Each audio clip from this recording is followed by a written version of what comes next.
wǝtë øbʔaltx၀.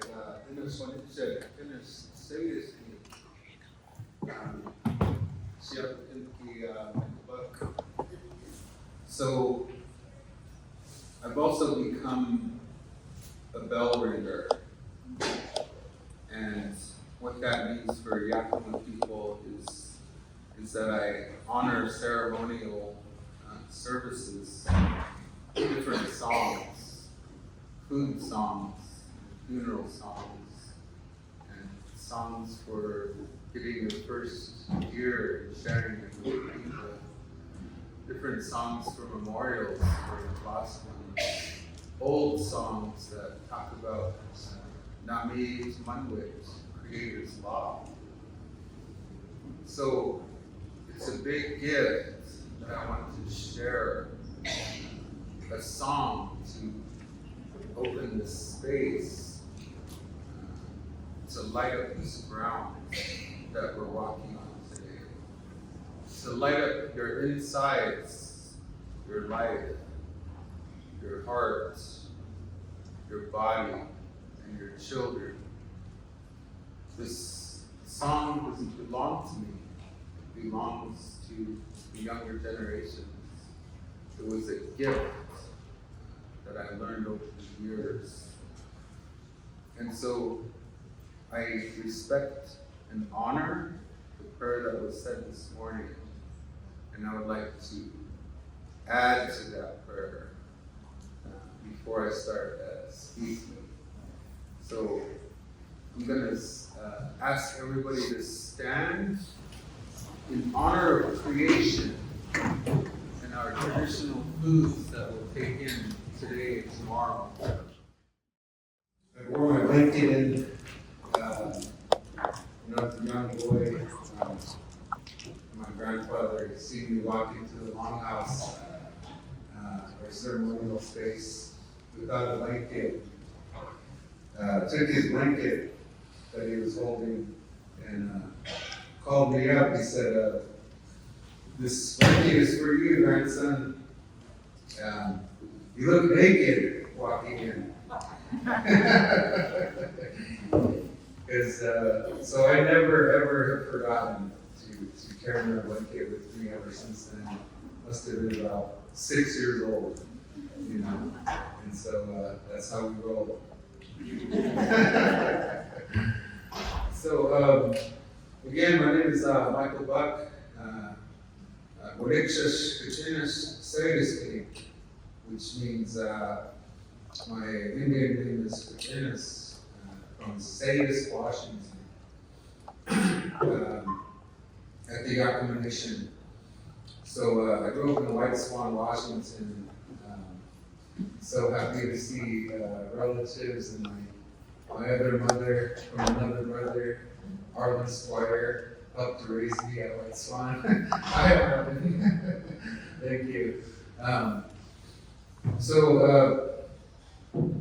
I'm also really excited, always excited to see Valerie Seacrest. You know, she's become like a teacher, and that's like one of the highest honors. And I see her as a teacher as well. And the basket she's beautiful.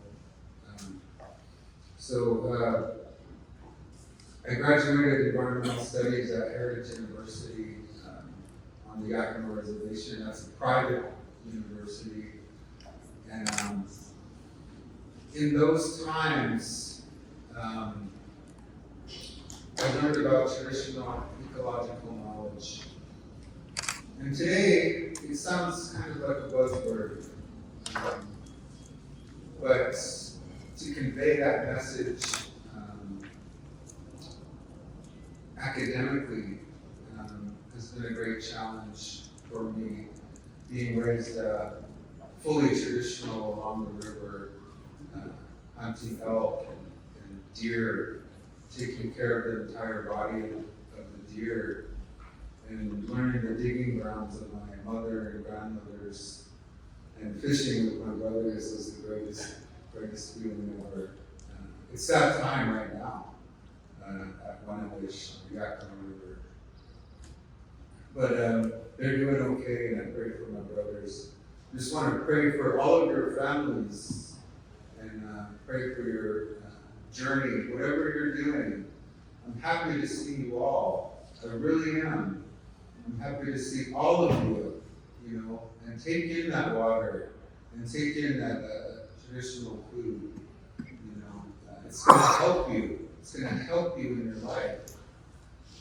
So I was introduced in a really good way, and the content of my talk is about the traditional food system of the Yakama Nation and the Columbia River Plateau,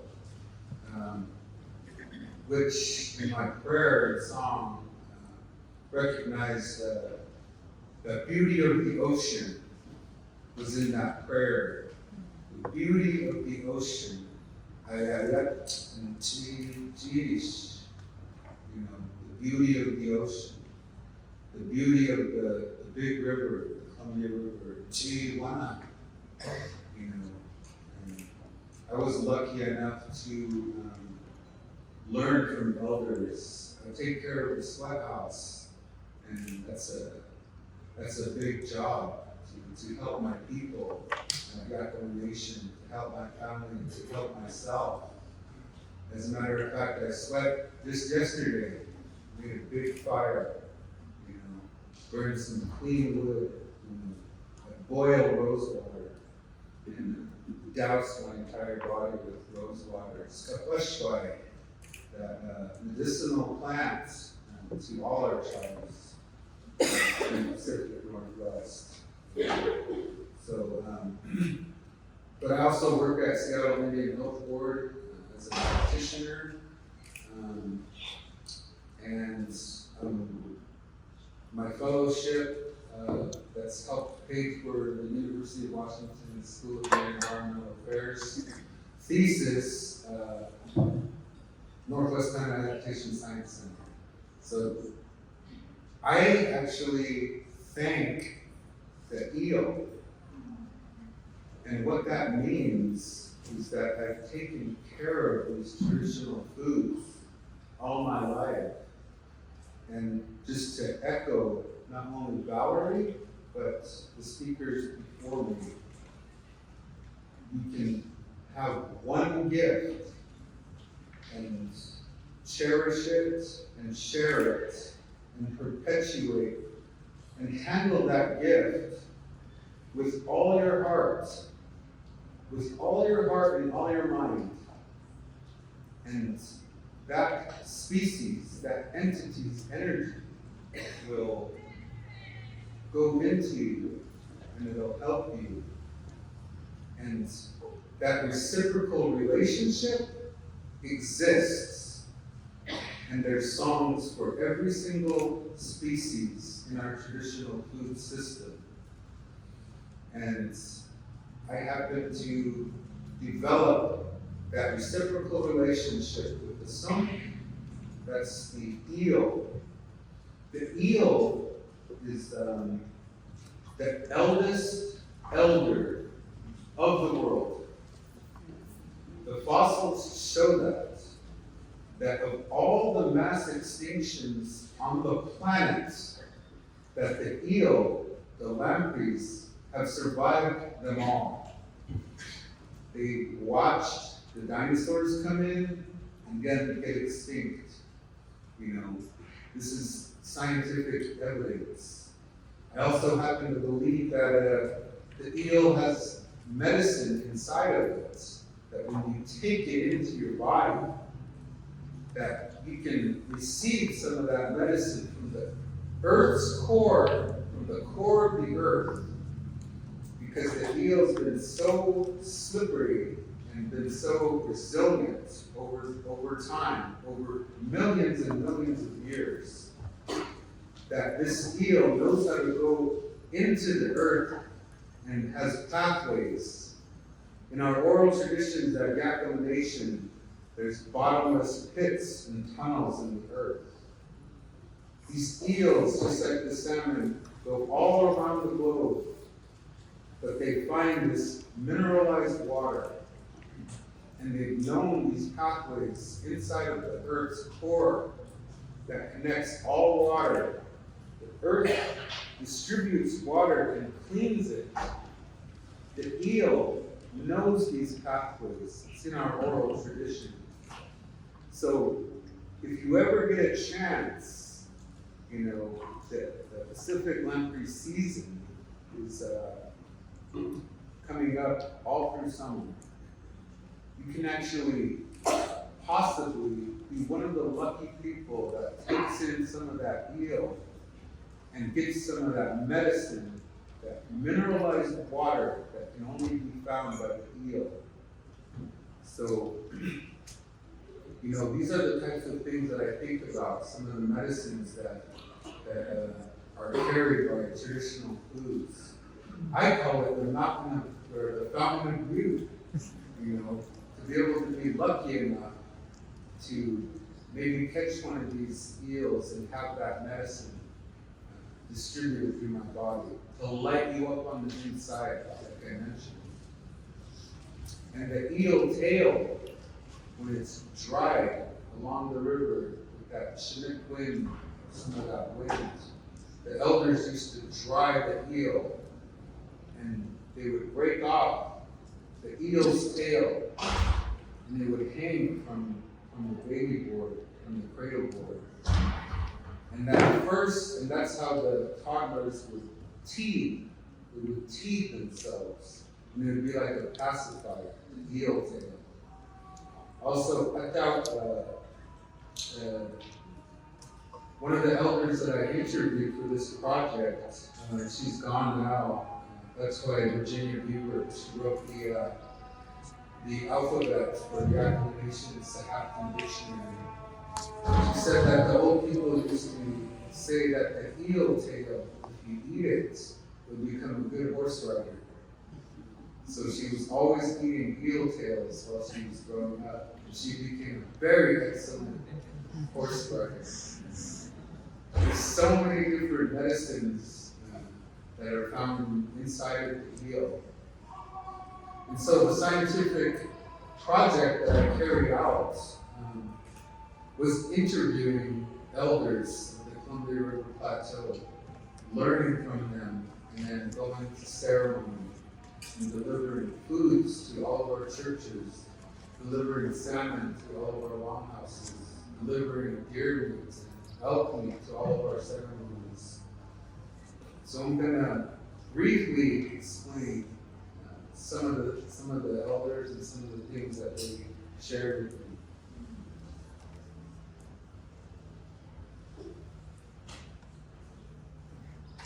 So, a lot of our roads that we travel on today are just old trails from Native American tribes and transportation. The legend of the Assumed Trail is actually protected by the Tribal Historic Preservation Office at all the Columbia River tribes. So there once was a great water in this reservation. Coyote thought of all the new people who were to come, who must have food. He must make food for them. So Coyote came to Chiash and said, I'm going to fix places for the salmon, places where the people can get fish, and there will be plenty of eels also. Coyote piled rocks for the salmon, made trails for them, and starting from where he fixed the salmon places, he brought the eels up this way. He made trails for them. He made a trail for them to go up the mountain, made the Assumed Trail, but the eels never reached the top. They turned to stone. They are up there now. You can see them when you go over the trail. I can show them to you. So I got some of that eel trail and some of the historic documents in the archive show that the eel trail was taken over by the U.S. government and military, used against the Yakamas to annihilate them. They took over the eel trail and used it against our people.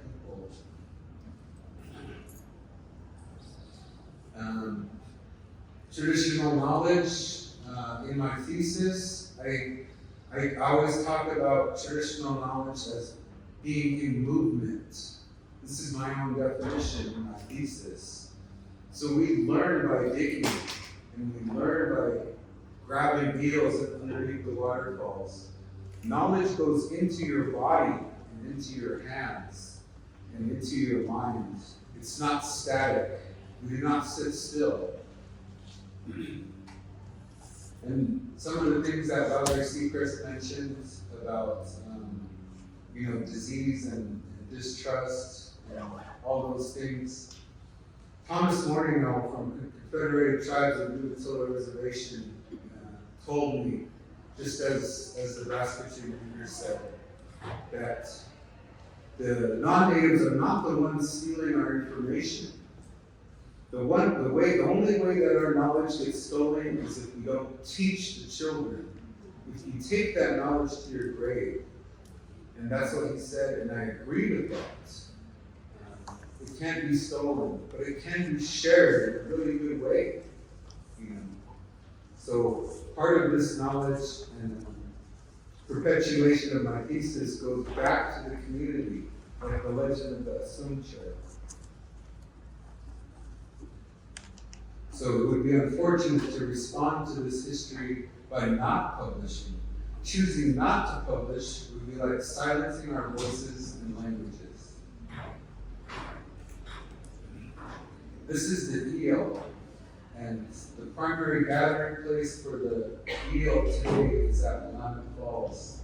But there used to be half of the river was salmon, the other half was the eel.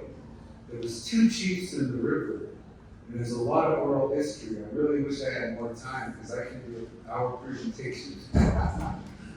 But the 7 bowls goes back to the 13 moons, 7-day weeks. The male eel and the female eel both counted 2 weeks each. 14 days, 28, and then there was the period of darkness back in the old days. But this is the eel. It's called Entospinus tridentatus, and also Pacific Lamprey. They travel around the world. They're the oldest species. The environmental injustice of the eel when the dams came in is also in my thesis. I talk about the main stem Columbia River, the Bonneville Dam, and in my thesis, and how the great injustice, as defined by Kyle White, interruption of natural processes and migration, environmental injustice. So this is what happened to millions and millions of Pacific lampreys when the dams started going in.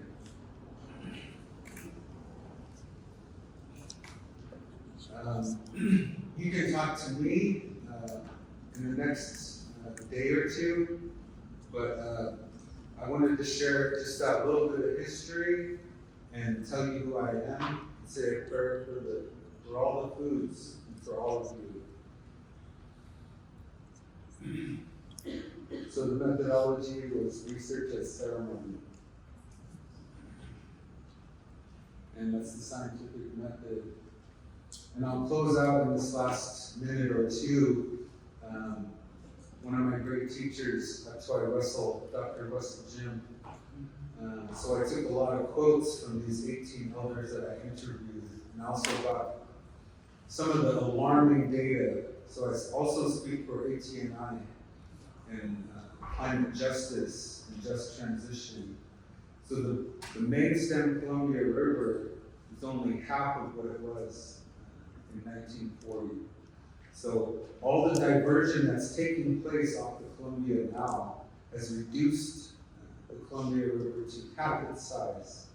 And now, just as the Manhattan Project, the Columbia River is also going to be further diverted with Google and Amazon to cool their processing plants. So I actually believe exactly what my teacher, Thomas Morningham, shared with me. How long is it going to be before we bear arms to protect water and to, share our water? We're going to be bearing arms. How long is it going to be? That's alarming. The diversion that's taking place on the Columbia and all over the world.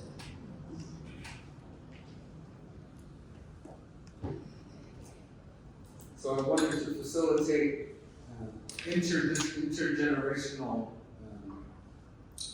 interviews. And that's my uncle Lester Umtech, my niece, and my brother John Buck.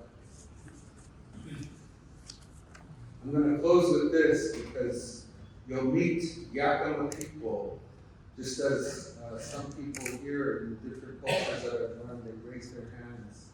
And after a Yakama person will sing a song, they'll raise their hands, and say, I, acknowledging creation. But that's why deceased Johnson Minick, in one of the interviews, shared what it means to say I, and he interpreted it in English. So he said, we have to follow the chief resources. First is water, and then the land, the air, natural and cultural resources, and human resources. And I've interpreted some of that in my thesis. Exactly what he meant, and kind of a reinterpretation of Christian Sinuit, our language. Thank you, Creator, for all I got that is my life. There's a law that follows the eels, a reminder. You'll always find 7 holes on the side of the eel. That's his reminder. Live straight and be good. So that's all I got. Thank you.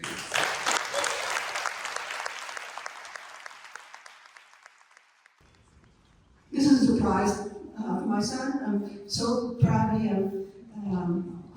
He had